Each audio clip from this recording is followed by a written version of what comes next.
और जीव तब तक अनाथ रहता है जब तक भगवान का सुमिरण नहीं करता, भगवान का सानिध्य नहीं मिलता। सानिध्य तो हमको नहीं मिलेगा, लेकिन सुमिरण करते रहेंगे तो सानिध्य जैसा आनंद हमको मिलता रहेगा।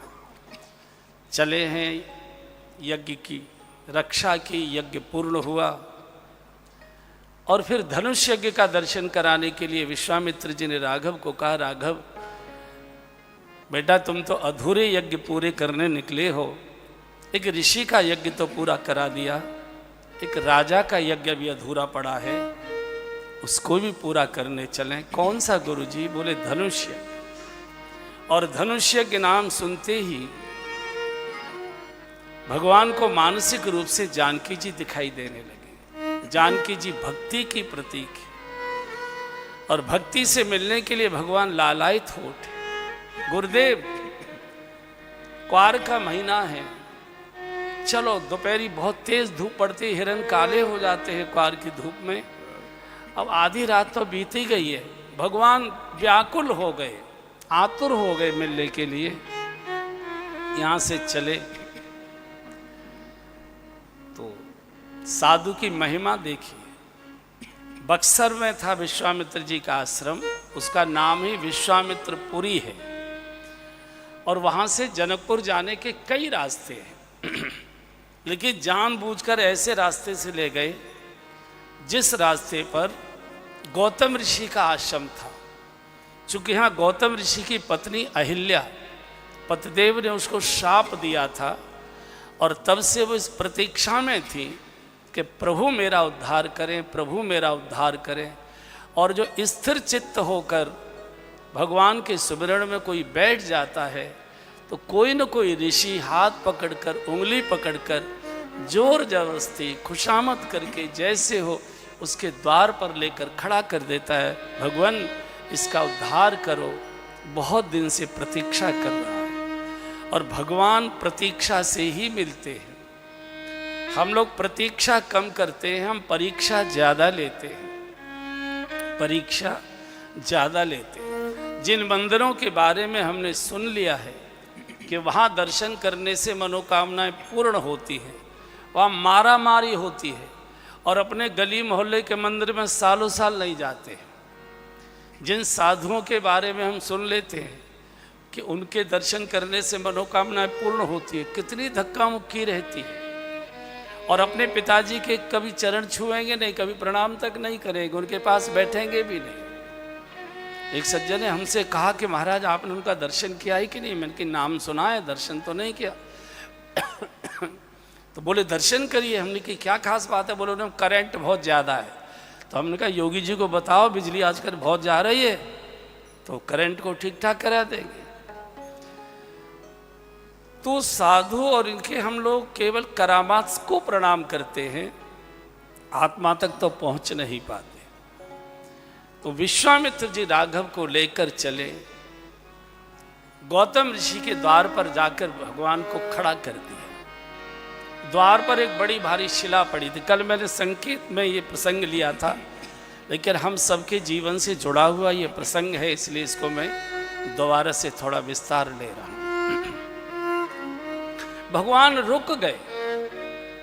भगवान का गुरुजी ये क्या लीला हो रही है? इतना बड़ा आश्रम, निर्जन, पशु नहीं, पक्षी नहीं, साधु नहीं, ब्रह्मचारी नहीं, गाय नहीं, खग मृग जीव जंतु तह नहीं, और ये इतनी बड़ी शिला, ये क्या है? विश्वामित्र जी ने कहा राघव जानकर अनजान बनते हो बेटा, गुरुजी मालूम होता तो क्यों पूछता। बोले गौतम ऋषि की पत्नी अहिल्या है, इसका कोई अपराध नहीं था, बहुत छोटी सी भूल हुई और इसको दंड बहुत बड़ा मिला है। राघव इस पर कृपा करो। और तुम तो कृपा की ही मूर्ति हो, तुम तो आई ही कृपा के लिए हो, कृपा निधान इसलिए तुमको कहा जाता है। साधु भगवान से प्रार्थना कर रहा है, गौतम नारी शापवश। देखिए भाषा सुधार ली उन्होंने, कह सकते थे गौतम नारी पापवश, नहीं नहीं, पाप नहीं किया, भूल हो गई, और भूल किसी से भी हो सकती है। और इतना बड़ा शाप उन्होंने दिया, इस लायक ये नहीं थी, इतना बड़ा अपराध नहीं था। भगवान से प्रार्थना कर रहे, गौतम नारी शाप भश और उपल देह धरि धी, चरण कमल रज चाहती, अब कृपा करहु रघुवीर। राघव कृपा कर, तुम्हारे चरणों की धूलि की आकांक्षा में पड़ी है, बहुत लंबा समय हो गया, पत्थर हो गए। ये हमारे सबके जीवन से जुड़ा हुआ प्रसंग है, इसी में इसको रिपीट कर रहा हूं। अहिल्या जी बुद्धि की प्रतीक है। अहिल्या जी की रचना ब्रह्मा जी ने बड़े मन से की थी, और ब्रह्मा बुद्धि के देवता है, तो बुद्धि की बहुत सुंदर रचना की। बुद्धि स्त्रीलिंग है, इसलिए अहिल्या नाम रखा गया। बाप को चिंता होती है कि मेरी बिटिया का हाथ किसके हाथ में दिया जाए, अच्छे योग्य पति के हाथ में जाए तो मेरी बेटी सुखी रहेगी। पिता को बहुत दुख तब होता है जब उसकी बिटिया ससुराल में दुख पाती है। पिता को जब ये संदेश मिलता है कि बेटी दुखी है, बाप रात रात भर रोता है, बहुत दुखी होता है। तो किसको दिया जाए, सब चाहते थे हमको मिले, हमको मिले, हमको मिले, हमको मिले। इंद्र चाहता था, इंद्र ने सिफारिश भेजी, मैं विवाह करना चाहता। ब्रह्मा जी ने सोचा इंद्र भोगी है, स्वर्ग का मालिक है, भोगों का मालिक है, और मैंने बुद्धि भोगी को दे दी, तो बुद्धि का दुरुपयोग जीवन भर भोग में करेगा। बुद्धि तो किसी योगी के पास जानी चाहिए, तपस्वी के पास जानी चाहिए। और उस समय के सबसे बड़े योगी तपस्वी गौतम ऋषि थे। शादी उनके साथ हो गई, ये उनके साथ आश्रम में आ गए। लेकिन कहीं न कहीं अहिल्या जी की बुद्धि में, मन में ये कसक थी कि काश मेरी शादी अगर इंद्र से हो गई होती, मैं भी इंद्रलोक में निवास करती, विमानों में घूम रही होती, हीरो के सेट पहन रही होती, ठाट वाट का जीवन जी रही होती। ये मार्किन की धोती पहनने के लिए मैं इसके साथ क्यों आ गई? बुद्धि कई बार ये विचार करती, क्यों? क्योंकि जब कोई बैठक होती थी स्वर्ग आदि की, त्रेता तक, द्वापर में ये पद्धति बंद समाप्त हो गई थी। त्रेता तक स्वर्ग के देवताओं का धरती पर सशरीर आना जाना था, और धरती के धर्मात्माओं का सशरीर स्वर्ग में मिलने जाने आने की परंपरा थी। दशरथ जी बार बार इंद्र के पास जाया करते थे। कई बार इंद्र के युद्ध में दशरथ जी सेना लेकर गए, उसकी सहायता भी की। त्रेता के बाद ये परंपरा समाप्त हो गई। उस समय धर्मात्माओं का सशरीर स्वर्ग में आना और जाना था। तो जब स्वर्ग की कोई बैठक होती थी सारी, तो गौतम ऋषि भी जाते थे, चूंकि बहुत बड़ा गुरुकुल चलाते थे, उसके कुलाधिपति थे, तो ये साथ जाती थी। अब ये तो बेचारी मार्किन की धोती पहन कर जाती थी, उसमें भी कलप टुनोपाल न लगा सके, ऐसा कैसे? तो जब वो स्वर्ग की देवताओं के साथ उनकी पत्नियों को देखती थी, तो बहुत बढ़िया रेशम की साड़ियाँ, चमचमाते हुए हीरे जवाहरात के सेट। तो ये बोलती तो नहीं थी, लेकिन इसके मन में ये बात चलती थी कि काश मेरी भी शादी अगर इंद्र से हो गई होती, मैं भी इतने ठाट वाट से आती। है तपस्विनी, तपस्वी के साथ है सदाचारिणी, लेकिन कहीं न कहीं लोभ का बीज इसके मन में है कि काश मैं भी इंद्र के साथ विवाह करती, मेरा होता। इसको मालूम था कि इंद्र चाहता है मुझे, तो मेरी भी ठाट बाट अलग प्रकार की हो। तपस्विनी है, पतिव्रता है, फिर भी भोग का कहीं न कहीं बीज मन में पड़ा है। और बंधुओं, किसी भी प्रकार का बीज अगर धरती के गर्भ में पड़ा है, तो वह अनुकूल मौसम की प्रतीक्षा करता है, और अनुकूल मौसम आते ही वो बीज पौधा बनकर बाहर निकल आता है। अभी आप देखिए, अभी मई जून गया है,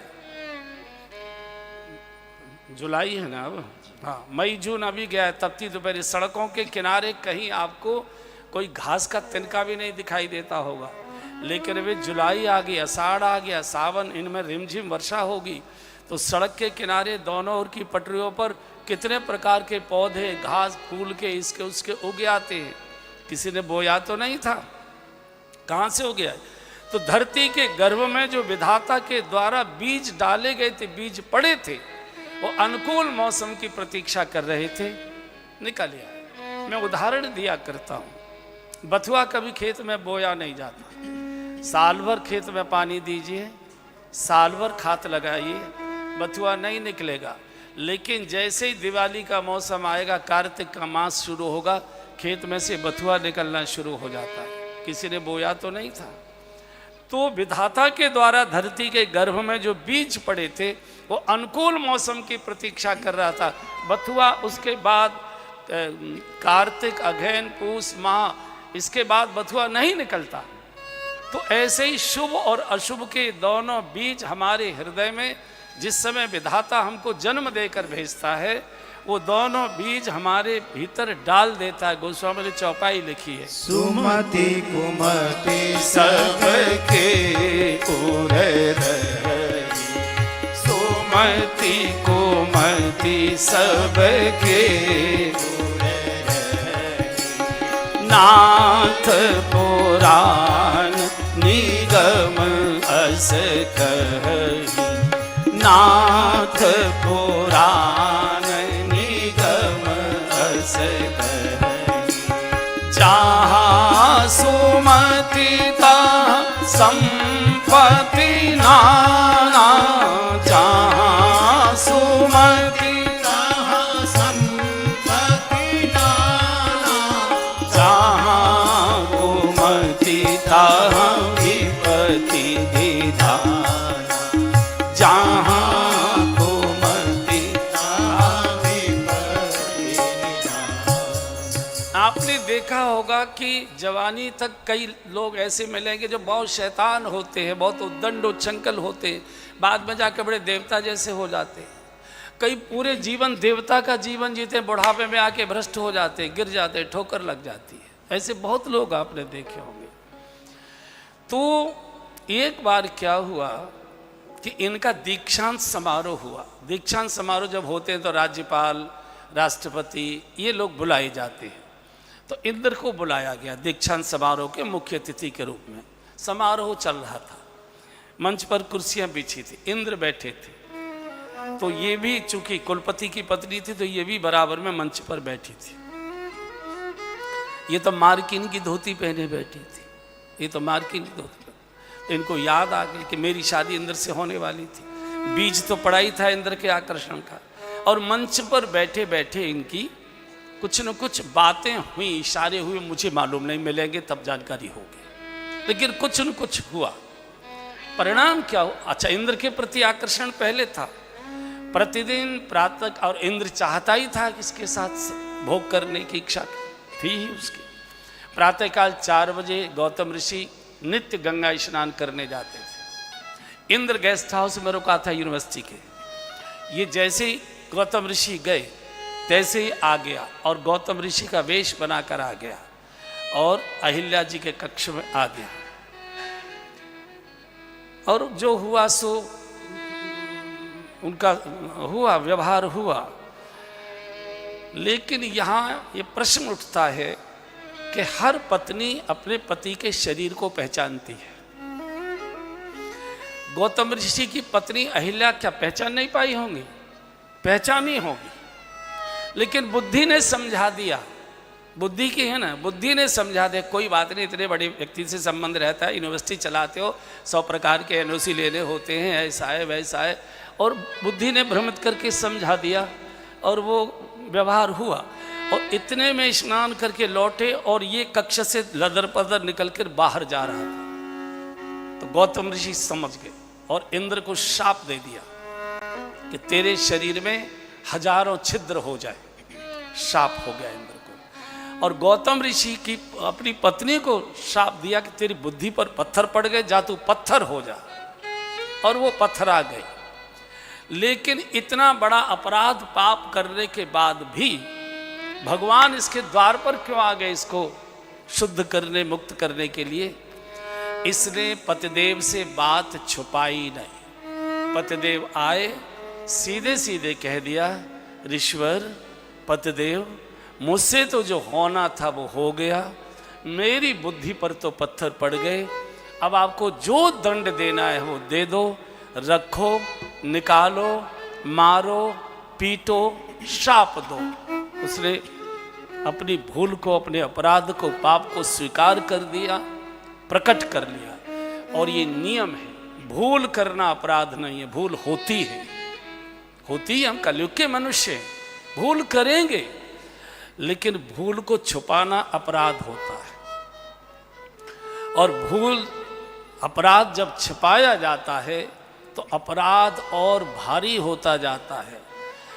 हम पुण्य को गाते हैं, पाप को छुपाते हैं, और पुण्य गाने से क्षीण होता है। पुण्य को जितना गाओगे उतना पुण्य क्षीण होगा, और पाप को जितना छुपाओगे पाप उतना भारी होगा।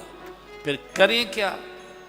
सार्वजनिक मत करिए, बाकी को मत बोलिए, गुरु के चरणों में जाकर व्यक्त कर दीजिए, चाहता नहीं था, ऐसा ऐसा हो गया। गुरुदेव आपकी ओर से भगवान से रो रो कर प्रार्थना कर देंगे, प्रभु अपराध तो इसने किया था, लेकिन इसने स्वीकार कर लिया। लेकिन एक शर्त है, शास्त्र की एक शर्त है, अपराध करिए, करेंगे ही। जो नहीं करते वो ऐसा नहीं कि मेरे कहने से करना शुरू कर दे, करते ही हैं। अपराध होते ही हैं, अपराध होंगे, लेकिन अपराध को छिपाइए मत।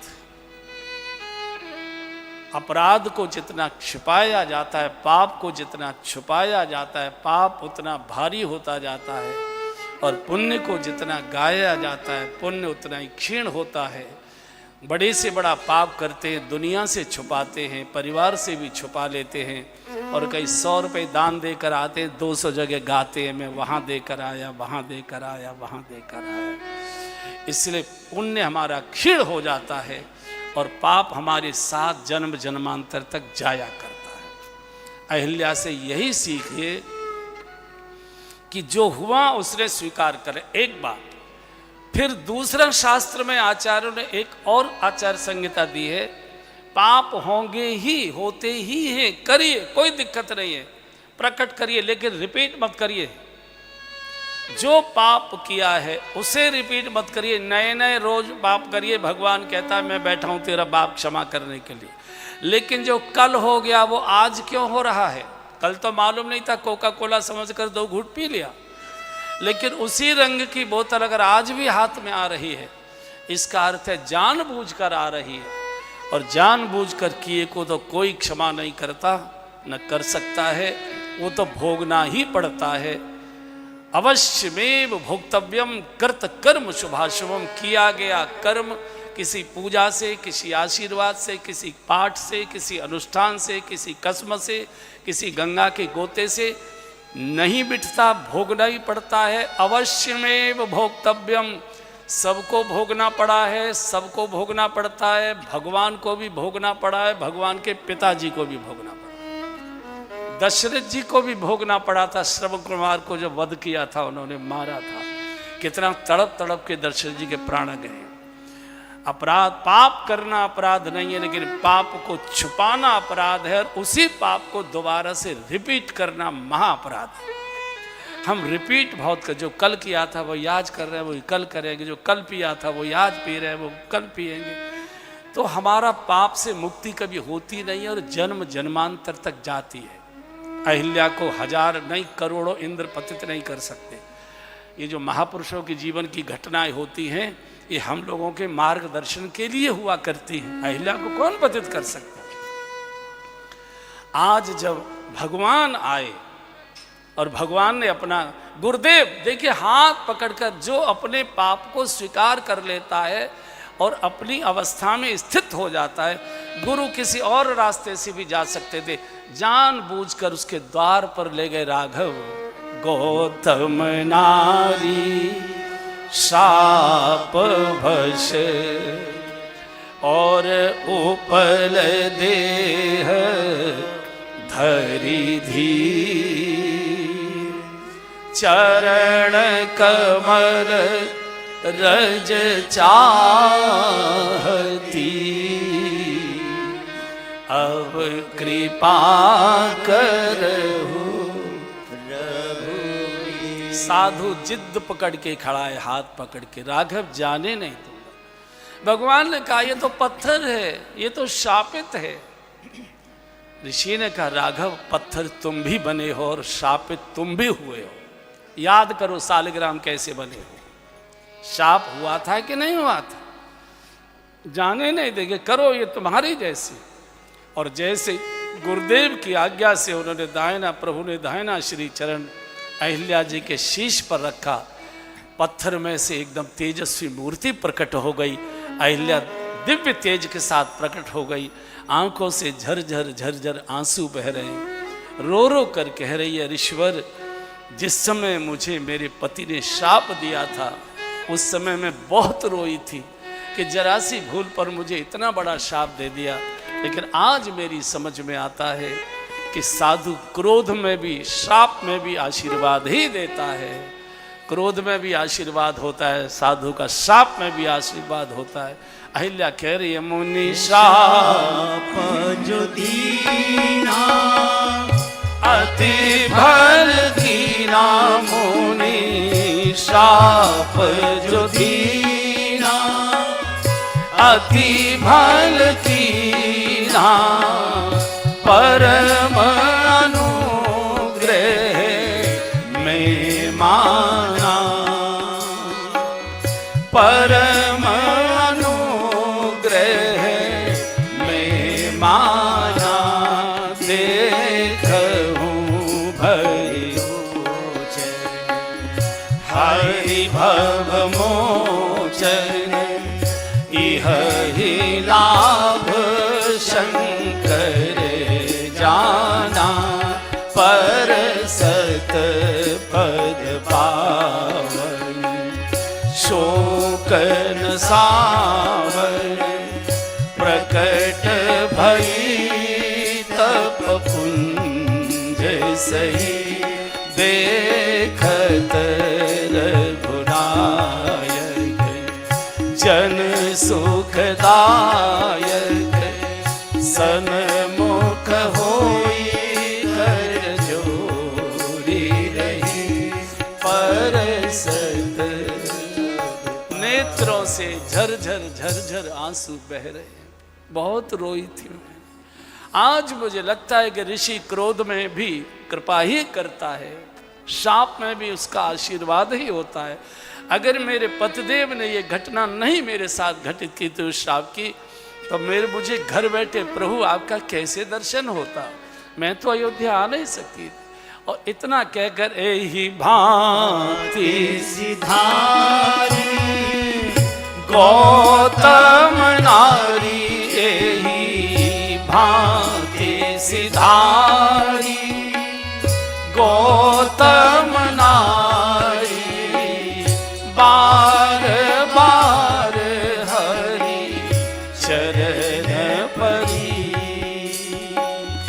बार बार हरि चरण परी, जो अति मन भावा सो वर पावा, गई पति लोक आनंद भरी, पर सत पद पावन, शोकन सावन, प्रकट भई तप पुंज सही, देखत रघुनायक जन सुखदायक, सन्मुख होई कर जोरी रही, पर सत पद पावन।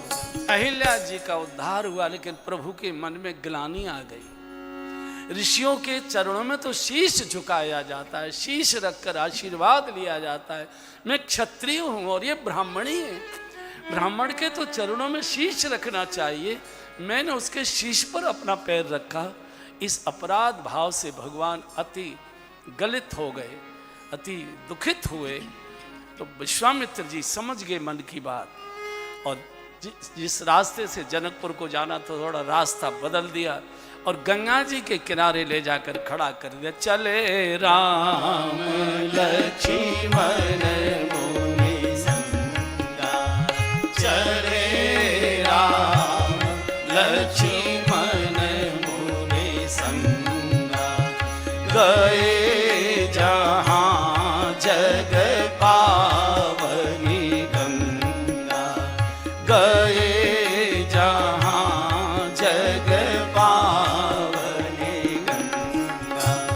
गाधी सुन सब कथा सुनाई, गाधी सुन सब कथा सुनाई, जेहि प्रकार सूर सरी मही आई, जेहि प्रकार सूर सरी मही आई, तब प्रभु ऋषि समेत नहाए, तब प्रभु ऋषि समेत नहाए, तब प्रभु ऋषि समेत नहाए, तब प्रभु ऋषि समेत नहाए, विविध दान मही देवन पाए, विविध दान मही देवन पाए। आदि हर्षि चले मुनि वृंद सहाया, हर्षि चले